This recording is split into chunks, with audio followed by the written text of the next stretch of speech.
As humans, we've always had a passion for exploring the unexplored. The Germans call this wanderlust, an amalgam of the words for hike, or wonder, and desire. But where this can mean a trip to the Swiss Alps or Thailand, for the ordinary traveler, the wealthy elite have long since embraced a more extreme type of wanderlust, from the bottom of the oceans to the far regions of our atmosphere. Millionaires and billionaires are recklessly pursuing more and more exotic expeditions, even if it means putting their lives at risk. In this video, we'll explore why and how their example is affecting less affluent travelers. The wreck of the RMS Titanic is considered by many to be the perfect example of elite folly, a boat so large and so opulent that it seems to spit in the face of Mother Nature, until of course, Mother Nature spat back in the form of an iceberg that killed more than 1,500 people. That's why it's such a cruel irony when in June of 2023, a group made up of wealthy businessmen, an explorer, and a teenage boy boarded the Titan submersible in an effort to visit the Titanic wreck, only to mysteriously implode somewhere near the ocean floor. To those less fortunate, millionaires and billionaires seem like the people with the most incentive to play it safe. However, for hundreds of years now, the opposite has proved to be true. From the exploration and conquest of Africa in the 1700s and 1800s to the modern race for space tourism, the elite have always been ready to risk their lives for experiences they find alluring and exotic.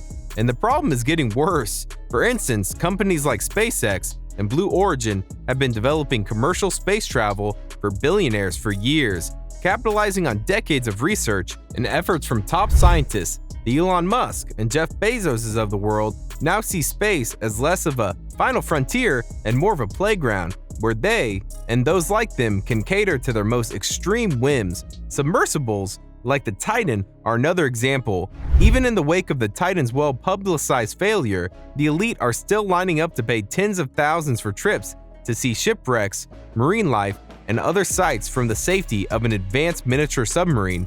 Other examples include ultra-luxury cruise ships and yachts that offer billionaire tourists the chance to explore the polar regions in unparalleled comfort, experiencing breathtaking icy landscapes and wildlife that the average person could never afford to see. Indeed, extreme tourism has evolved into a fast-growing niche among the rich and famous, who possess both the means and the free time to pursue the most exotic and deadly of expeditions. The big question in all of this is, why? After all, it doesn't take a genius to see that these men and women often seem more addicted to risk than they are interested in the experience. Though some wealthy people may be legitimately attracted to the allure of the jungle, ocean, mountains, or Mars, they also get a lot of satisfaction from proving that they can do something the vast majority of the world can't.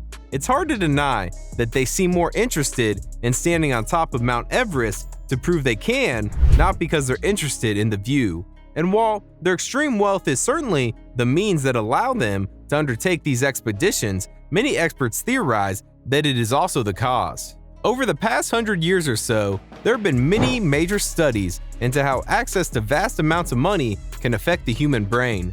These studies have turned up a number of results, both good and bad. They could help explain just why the wealthiest among us are so compelled toward extreme tourism. One of the first results of great wealth is reduced stress. Obviously, when people don't have to worry about meeting their basic needs or facing financial hardships, their overall well-being tends to improve. This greatly increases their quality of life, not just through access to better education and healthcare, but through an endless supply of disposable income that allows them to live without boundaries. Wealth can also lead to increased self-confidence and optimism about the future because they enjoy the benefits of financial security and drastically reduced hardships. The elite often enjoy a much more positive outlook on life. In many cases, this can lead to a somewhat inflated sense of their own abilities and status. This is important to note because evidence suggests that long-term exposure to wealth and socioeconomic status can affect brain structure and function, particularly in areas associated with decision-making and self-regulation. This brings us to the two most important side effects of wealth as it relates to extreme tourism. You see, due to the financial cushion their wealth provides, many millionaires and billionaires become more comfortable with financial risk. This can lead to reckless behavior and perilous financial speculation. And some of these endeavors fail, These people are wealthy enough to absorb the impacts of those failures. When they succeed, it provides a form of confirmation bias regarding their abilities. Eventually, their penchant for risk bleeds over into aspects of their lives. Combine this with a lack of barriers and monetary spending, and extreme tourism seems almost inevitable. Given the current attitude toward the ultra-wealthy, which was punctuated by the global reaction to the Titan implosion, most people would seem content to allow the world's elite to indulge themselves as they wish. After all, they are often adamant that we have no right to criticize how they spend their money or live their lives. It would seem a waste of energy to warn them to avoid risky behavior when the risk only affect them.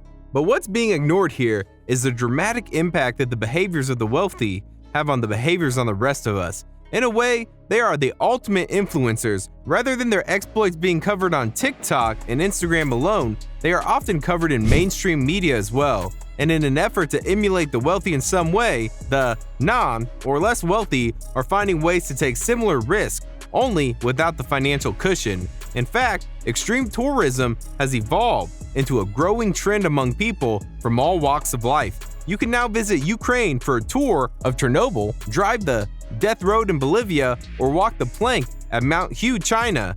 It seems that every day there's another story of tourists who ignore some warnings in order to get the perfect selfie, only to plummet to their death or be mauled by a wild animal. Mount Everest, once the literal pinnacle of extreme tourism, is now littered with dead bodies. On top of that, it boasts an ever-present line to the summit, reminiscent of the queues at Disney World or Cedar Point. You too can climb Everest for the price of a nice new car. Average people are, as we've always been, desperate to get a taste of the life of luxury. Unfortunately, many of us are finding out far too late that our passion for wanderlust will take us right off the cliff, only without the benefit of a golden parachute.